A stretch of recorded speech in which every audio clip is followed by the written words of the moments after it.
نگران حضرت مولانا صاحب نائب شیخ الجامع جامع نظامیہ،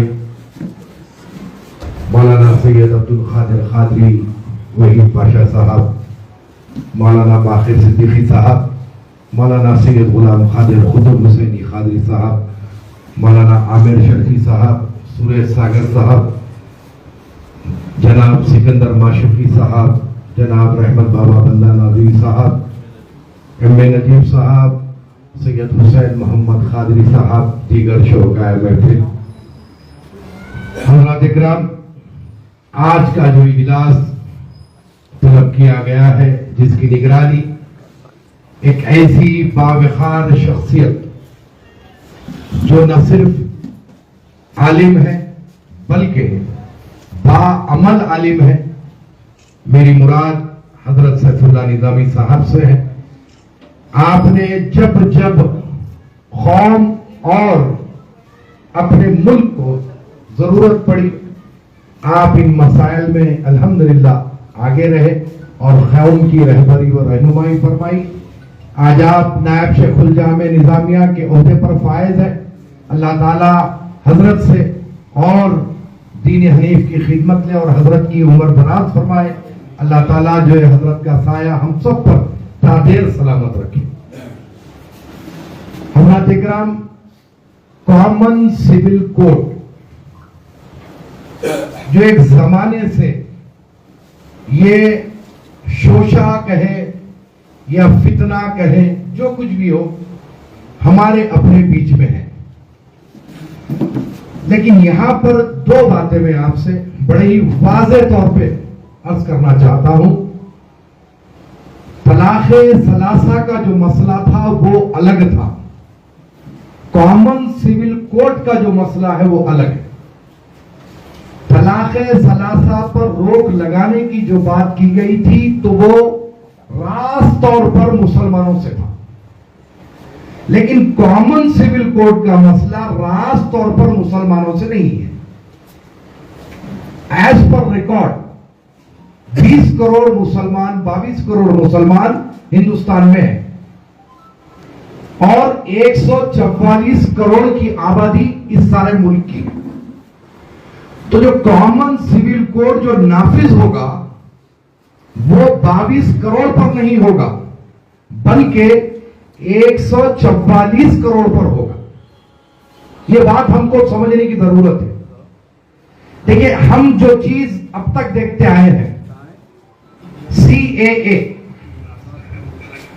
اے کا جب احتجاج ہوا، جب تک کہ ہمارے سامنے فارمیٹ نہیں آیا، میں خود سی اے اے کے احتجاج میں 87 جلسے مخاطب کیا، لیکن جس وقت میرے سامنے فارمیٹ آیا تو مجھے پتا چلا کہ 1971 سے اگر آپ اپنی شہریت یہاں پر پروف کر دیں تو آپ کو سی اے لاگو نہیں ہو سکتا۔ لیکن احتجاج کی ہم وہ بلندی پر پہنچے کہ آج بھی ہزاروں نوجوان تہاڑ جیل میں محروس ہیں، جن کا کوئی پرسان حال نہیں ہے، جیل کی کالی کوٹریوں میں بند ہے۔ لیکن جو کوئی بھی یہ کام کرتا ہے اس کو یہ سوچنا چاہیے کہ جس طریقے سے میں اپنی اولاد کی فکر کرتا ہوں، جس طریقے سے میں اپنی اولاد کی تکلیف کی فکر کرتا ہوں، تو دوسرے کے بھی اولاد کو آپ روڈ پہ لانے سے پہلے یہ سوچیں کہ یہ بھی کسی کی اولاد ہے، جب یہ جیل میں بند ہو جائے گا تو اس کے ماں باپ پر کیا گزرے گی، اس پر کیا گزرے گی، یہ سوچنے کی ضرورت ہے۔ سی اے کے وقت ہزاروں مسلمان نوجوان گرفتار ہوئے۔ دیکھیں، نبی آخر الزمان سرکار مدینہ صلی اللہ علیہ وسلم پر سے ہماری جان، مال، عزت و آبرو ہر چیز فدا ہے، اور ان کی غلامی کرنا ہی حقیقت ماننے میں ایمان والا ہے۔ ان کی جو غلامی نہیں کرتا وہ قطعی طور پر مومن اور مسلمان نہیں ہو سکتا، لیکن ان کی امت کی فکر کرنا بھی ایمان کا ایک حصہ ہے۔ یہ چیز کو ہم کو غور و فکر کی ضرورت ہے۔ تو عرض یہ کرنا چاہ رہا ہوں کہ کامن سول کوڈ ابھی تک اس کا کوئی ڈرافٹ آیا نہیں، لیکن آپ دیکھ رہے ہیں کہ ہاتھ پر تبصرے شروع ہو گئے۔ مسودہ اتراکھنڈ حکومت دلی میں اپنے مرکزی حکومت کو حوالے کی، اس میں سے کچھ پوائنٹس پبلک میں میڈیا میں سامنے آئے جو مجھ تک بھی پہنچے، جس میں ایک سے زائد شادی پر شاید پابندی کی بات کی گئی اور عدت کے اوپر پابندی کی بات کی جا رہی ہے۔ یہ دو باتیں سامنے آ رہی ہیں، یہ اپنے سے متعلق میں عرض کر رہا ہوں۔ اب ہندو لاء میں، کرسچن لاء میں، بودھ میں، جینس میں کیا کیا چیزیں چینج ہوگی وہ تو پورا ڈرافٹ آنے پر پتا چلے گا۔ آج کا جو اجلاس جو رکھنے کا اہم مقصد یہی ہے کہ ہماری قوم کو گمراہی سے بچانا ہے، کچھ معلومات حاصل کرے بغیر سڑکوں پر اترنا، اپنے مستقبل کو تاریکی میں ڈالنا، بے تک کے بیانات دینے سے۔ دیکھیے میرا اپنا تو یہ تجربہ ہے کہ جو اونچے اونچے عہدوں پر فائز ہے وہ گرفتار اگر ہوتے بھی ہیں تو چند دنوں کے لیے، چند لمحات کے لیے، اور اس کے بعد وہ باعزت بری ہوتے ہیں، اپنی اے سی کی کوٹھی میں رہتے ہیں، اے سی کی گاڑی میں پھرتے ہیں۔ لیکن میں یہ چاہتا ہوں کہ ہمارا نوجوان جو ہمارا مستقبل ہے، جو ہماری امت کا مستقبل ہے، اس کے ساتھ ایسا کوئی کھلواڑ نہ ہو جس کی وجہ سے وہ پریشان ہو یا اس کے گھر والے پریشان ہو، یا اگر کوئی شادی شدہ ہے تو اس کے بچے پریشان ہو۔ دیکھیے آج ہندوستان میں ایک قانون ہے لیونگ ریلیشن شپ، آپ شادی کے بغیر لڑکا لڑکی لیونگ ریلیشن شپ میں رہ سکتے، شراب پرمیٹڈ، ہم جنسی تعلقات پرمیٹڈ، حسن یعنی جسم فروشی پرمیٹڈ۔ اس کے باوجود مسلمان جو حقیقی معنی میں مسلمان ہے وہ کام نہیں کرتا۔ سود کا کاروبار پرمیٹڈ ہے نہیں، ہندوستان میں کوئی جرم نہیں ہے اگر کوئی سود کا کاروبار کرتا ہے، باوجود اس کے مسلمان نہیں کرتا۔ تو میرا یہ کہنے کا مقصد ہے کہ اگر کامن سیول کوڈ، کیونکہ آپ دیکھیے ایک بات ہے، ٹرپل طلاق کے وقت ہم احتجاج کیے، قانون نافذ ہوا، سی اے کے وقت آپ احتجاج کیے، قانون نافذ ہوا۔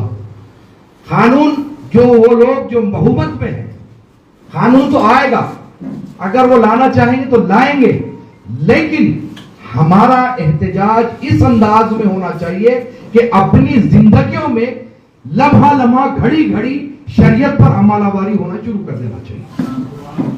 جب ہم اپنی زندگی کو شریعت میں ڈالیں گے تو بتائیے آپ، جیسے کہ ابھی میں نے مثال دیا، لیونگ ریلیشن شپ جو مسلمان ہے وہ قائل نہیں ہے، نہ کرتا ہے، شراب نہیں پیتا ہے، سود کا کاروبار نہیں کرتا ہے، تو کئی ایسے چیزیں ہیں جو ہم نہیں کرتے ہیں۔ کیوں؟ اللہ اس کا رسول منع فرمایا۔ ہم بحیثیت مومن غلامان محمد صلی اللہ علیہ وسلم ہونے کی حیثیت سے ہم وہ گناہ کی طرف نہیں جائیں گے۔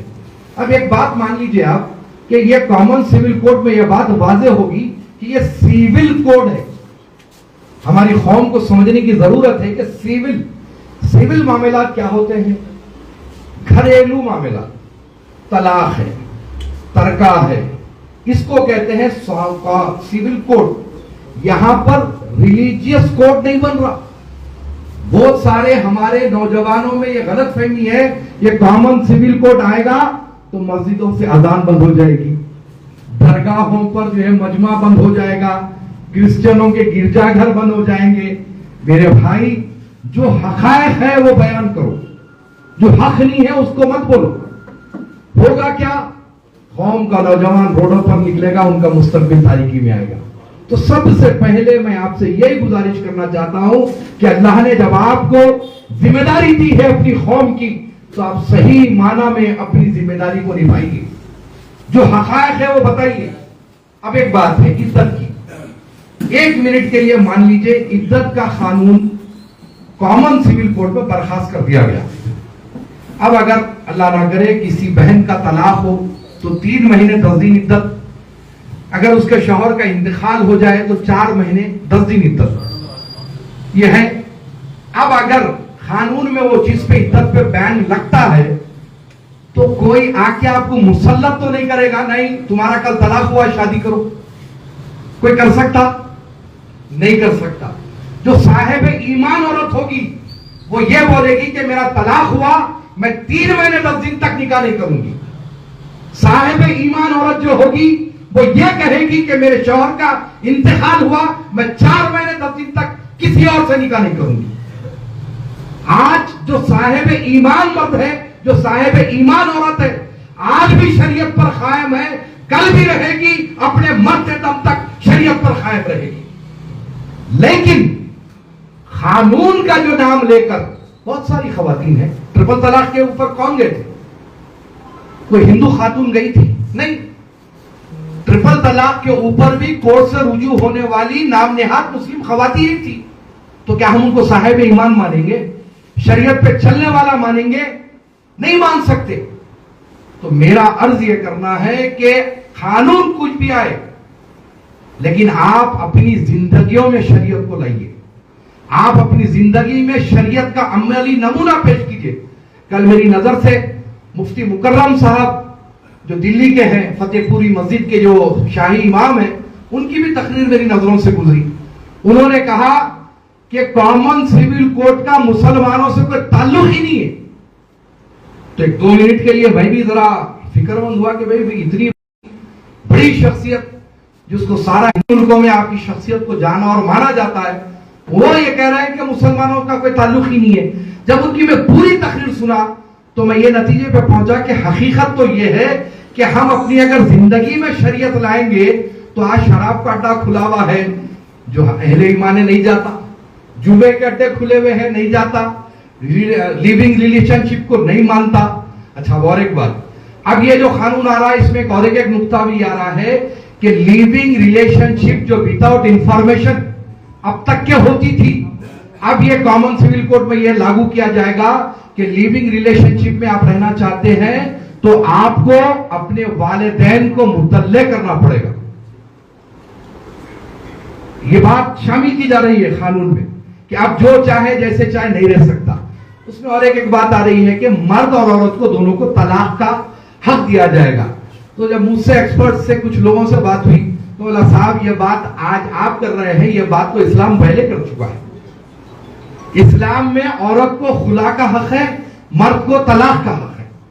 اور مولانا کی موجودگی میں بات عرض کر رہا ہوں میں, اس سے پہلے ٹرپل طلاق کے وقت یہ بات ہوئی تھی کہ نکاح کے وقت اگر یہ بات کو واضح کر دیا جائے کہ لڑکی اگر طالب خلا ہو نکاح کے وقت اور اس کی زندگی میں اگر کچھ باتیں نہیں جمی تو مرد کی دستخط کی ضرورت نہیں رہے گی, خلا ہو جائے گا. جی حضرت یہ بات آئی تھی جی. تو آج جو بل میں لانے کی بات کی جا رہی ہے 1450 سال پہلے میرے سرکار مدینہ صلی اللہ علیہ وسلم نے مرد اور عورت کو دونوں کو طلاق اور خلا کا حق دیا. تو اس میں ہمارے لیے کیا نئی بات ہے؟ بتانا یہ مقصد ہے. جس طریقے سے پروپیگنڈا کیا جا رہا ہے کہ شریعت میں مداخلت, تو کوئی بھی ایمان والا ہو, میں ہوں, میرے دل میں اگر ایمان کی چنگاری ہے تو جیسے شریعت میں مداخلت کا نام آئے گا میں فوری سڑک پر اتر جاؤں گا. تو ہم یہ کہہ رہے ہیں کہ ڈرافٹ آنے دیجئے, اس کے بعد میں دیکھیں گے, علماء کی موجودگی میں اس کو رکھیں گے. اگر کچھ باتیں اعتراضات کی ہوگی تو میں نے مولانا وحید پاشا قادری صاحب سے بھی یہ بات عرض کی کہ ہم دلی جائیں گے, لا کمیشن میں اپنا موقف رکھیں گے اور اس میں ترمیم اور تبدیلی کی بات کریں گے. اور دلی کی سرزمین پر بھی جولائی کے مہینے میں سارے مذاہب کے لوگ کے نمائندے ایک اجلاس ہوگا اسی کامن سیول کوڈ پر, جو ہندوستان بھر سے مذہبی نمائندے آئیں گے, ہر مذہب کا نمائندہ آئے گا. کیوں؟ کیونکہ یہ مسئلہ خالی مسلمانوں کا نہیں ہے. لیکن حضرت میڈیا شریف جو ہے وہ بات کرے کیا کرتے, کامن سیول کوڈ بولتے ٹوپی والا برخے والی. میں بولا نیشنل میڈیا پر, بولا بھائی کامن سیول کوڈ کا مطلب مسلمان ہے کیا؟ آپ بات کریں کہ جو ہے ٹوپی والے کو داڑھی والے کو بتا رہی, برقع پوش خواتین کو بتا رہی. آپ یہ بولو کامن سیول کوڈ 144 کروڑ ہندوستانیوں کا مسئلہ ہے, اس کو مسلمانوں سے مت جوڑیے خالی. لیکن اس میں ہماری بھی غلطی ہے. ہم کیا کر رہے ہیں, بے دھکے بیانات جاری ہونا شروع ہو گئے. کامن سیول کوڈ آئے گا تو ایسا ہوگا. فاروق عبداللہ صاحب شاید کشمیر میں الیکشن آنے والے ہیں, اب بولے کامن سیول کوڈ آئے گا تو طوفان آ جائے گا.